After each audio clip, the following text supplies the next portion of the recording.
goodness gracious. All right, number 3, please. Question 3. The Kings lost last night to the Wolves, Dave and Jason. Since I'm a big fan of the tanking strategy, He is. can we get an update? Sure, Chris. That's a turnaround for Chris. That's nice. If you are Captain Tankopotamus, you had a really, really good night. Arguably the best night of the year for the Sacramento Kings from a tanking point of view. And I wish there was we should come up maybe with a different like, instead of tanking, what if we call it like losing for the future? You know, something that's a little more positive. Tanking just sounds like they've given up. They don't care. They're not professionals. Everyone sucks. Like, I feel like there's so many negative connotations with losing like this, where it's like losing with purpose, losing for the future, a positive loss, supporting your future. Yes, doing something. You know, the late Whitney Houston believed the children were our future, and we believe as Kings fans, losses are our future. You know, it's bad now, sucks now, it's not fun. No one's having a great time. But if you look at the mathematics, what a night for the Sacramento Kings. So they lose in Minnesota to fall to 6-20. They have lost 3 in a row. They have lost 7 of 10. And to be honest, they've lost 20 of 26. But the Pelicans won their 2nd in a row. Here comes New Orleans. They are now 5-22. The Wizards won a game. They're now 4-20. The Pacers, I believe, were idle. They lost to the Wizards. That's right. So I don't know. It wasn't a perfect night in that round. That's what you're looking for. And but Brooklyn won. Yeah. Brooklyn won. And Charlotte won. So you have, of these bottom teams, you have the Clippers, Pacers, and Kings that lost or are losing, because I think the Clippers were idle, weren't they? Yeah. Yeah. And then you have the 2 teams. You can't ask for better than this. The 2 teams below Sacramento both lost.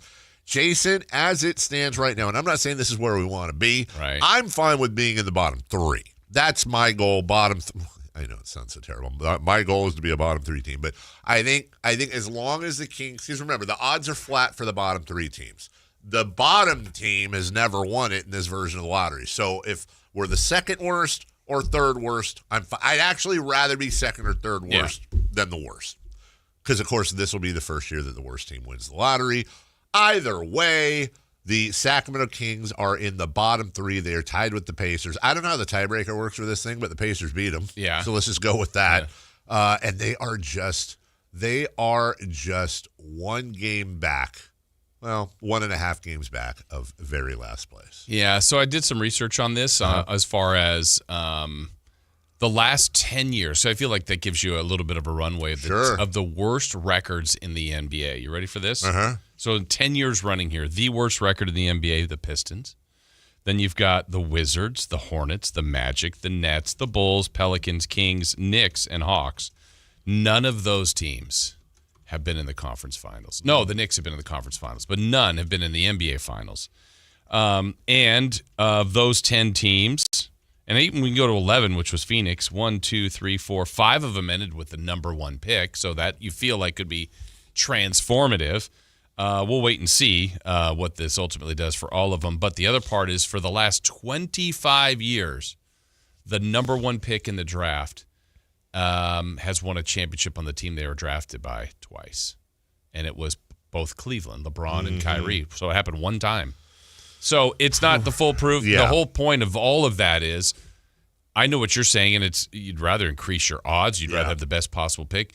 The point is you have to draft well. And if we say right now the Thunder are the best setup team in here, they don't have the worst record in the last 10 years, but what they've done is draft and trade and free agency. Like every move they've done has been a good move for the most part. I think Chet Holmgren is their highest pick at 2.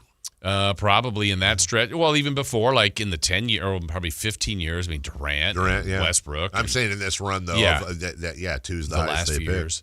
So, but they've made great moves and smart moves and good trades and good drafts, and that's what the Kings are going to have to do. Who will our Paul George be? Yeah. Who will our Paul George be? We'll take a break. And by the way, we have Domantas Sabonis, who's been a part of all those deals. Mm-hmm. So remember, he was a part of the Halliburton deal. He was a part of the Paul George deal. Could be a big part of a Kings deal in the future. That's where we're going. We'll take a break. Very quick break here. When we come back, we'll get into football. Week 15 NFL.